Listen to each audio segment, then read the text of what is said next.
So this is a watercolor card. It's made with 140-pound watercolor paper. You can get them online at Amazon or at the craft store. Here I'm drawing a circle with an oval on top of it. And you can see how they're connected there.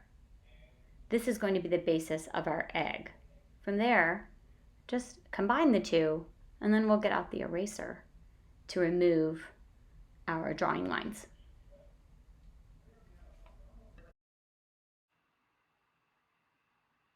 So as you draw additional eggs, you can continue to use that guide, a circle with an oval on top. But you really don't need to do it that much. Since we're drawing a pile of eggs, some of the eggs are on top and some are on the bottom. What you need to be sure of is as you're drawing one egg behind the other, are you showing the thinner top or the larger bottom?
So here I'm tracing over my pencil drawings of the eggs, period. I'm using a uniball. The most important thing with the pen that you choose is that it's waterproof, since we're painting it later, period. Another tip is don't be timid. Just be confident and go over the lines in your pencil. When you're more timid, you tend to make more mistakes. It's okay to grab another piece of paper and do some practicing, especially if you don't know your pen very well.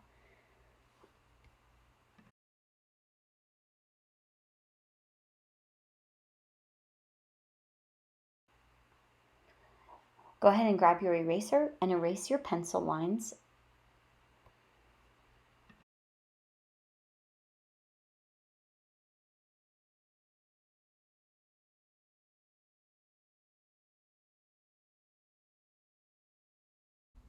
Now for the fun part.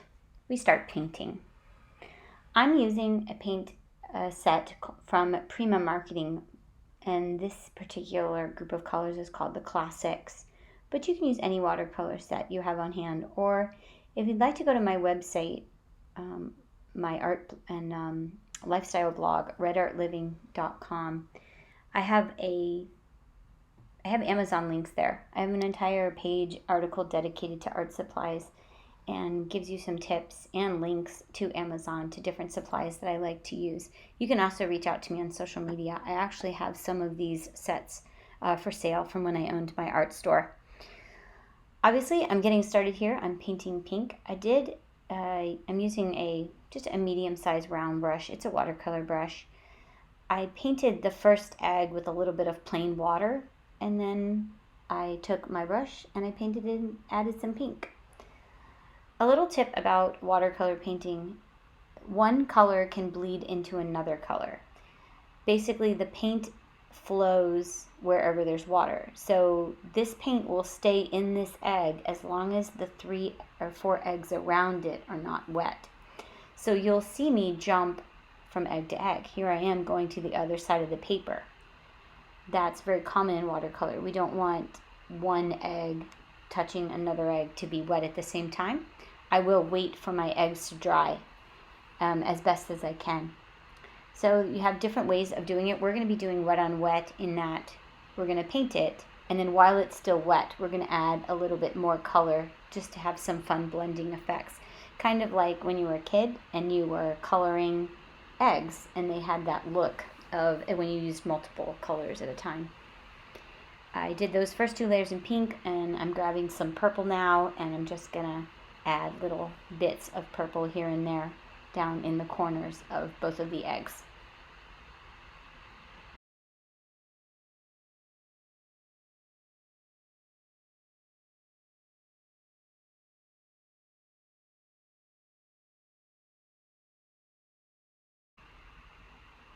Sometimes it's helpful to pick up your artwork with watercolor and kind of let the paint roll a little bit back and forth. The amount of paint you use and the amount of water you use is going to be depending on the size of the egg. If you don't use enough paint, then you can't cover the space properly, but also your paint will actually dry faster than you want it to dry, and you'll get some streaking in there. But you don't want it so wet that you're creating swimming pools on your paper that take longer to dry. You will see me in a bit. I will use a blow dryer, and I only blow dry areas that I know are at least half dry, and I kind of try to avoid areas that have a lot of water on them because I don't want the water to fling across the page in this instance. So you just have to be cautious with a blow dryer. Here I've switched over to blue. Notice I'm jumping around from egg to egg, I don't want my eggs to touch. Now, the colors, I understand color theory, so I know that if my blue were to touch my yellow, I would make green, and that might not be so bad. But if my green were to touch my orange, things start to get a little muddy. So it is really important that we keep moving around the page, egg to egg across from each other, and then eventually when things are about half dry, I can introduce the blow dryer to speed things up. I went there, you saw I did like the turquoise blue, and then I did the darker blue on top, just trying to get some fun patterns and color variations in those eggs. There's me checking it out, realizing I'm a little damp, so I just put the dryer on low setting just so I don't spread water everywhere. Also, you may notice that I'm moving a little faster. I did speed up some of the clips, so it's not like I'm painting nearly as fast as I look like I'm painting or drawing.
We're just continuing to paint our eggs, checking to make sure that the egg next to it is dry.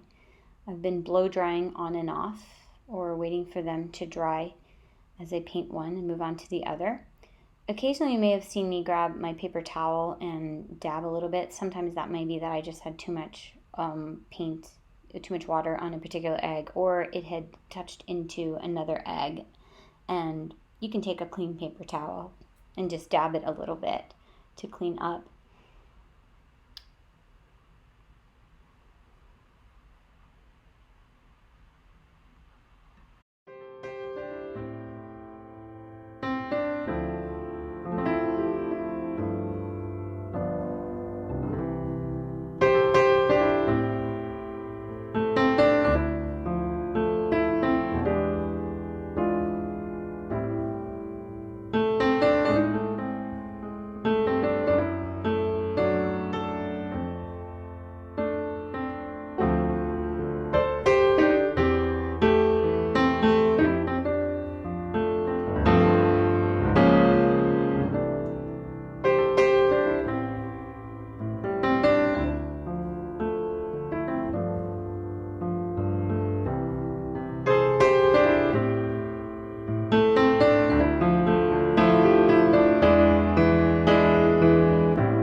So the painting is done and it's dry. I'm switching to a different pen now. This one has a thinner nib You can use the same pen, it's just your lines would be thicker than mine. I like the thin line for what we're doing next. Here I'm just showing you that I'm drawing very thin lines that are very close together. We'll be doing this for the background of our eggs. If you can see on the card, all of the white areas that don't have egg, I'll be drawing these thin lines behind it.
So I finished up my background lines, and I'm going to draw a flower on the main egg in the center.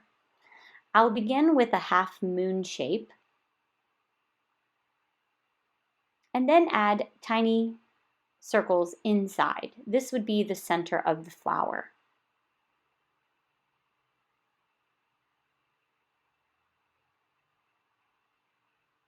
Our flower is going to have 3 petals.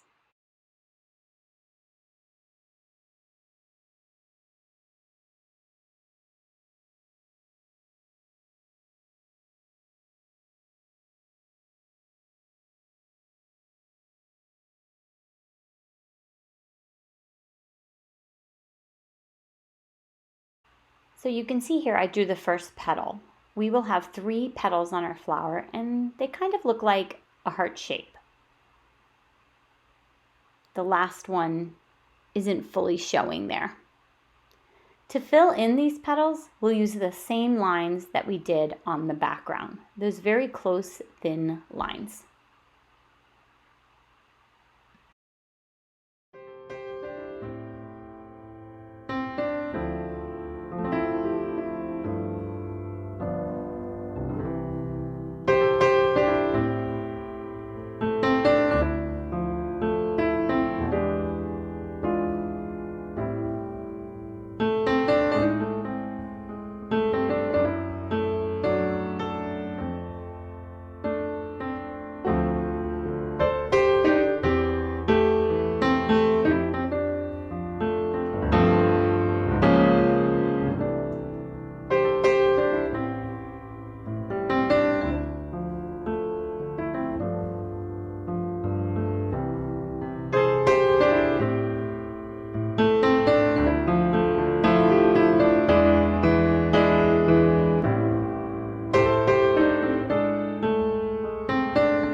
To finish up our card, I thickened up the petals at the top and down at the bottom near the center.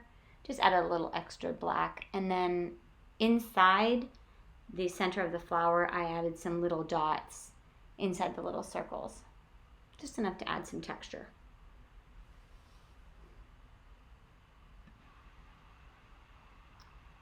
Well, I hope you've enjoyed creating your Easter card. If you have any questions, feel free to reach out to me on social media or email, and have a happy Easter.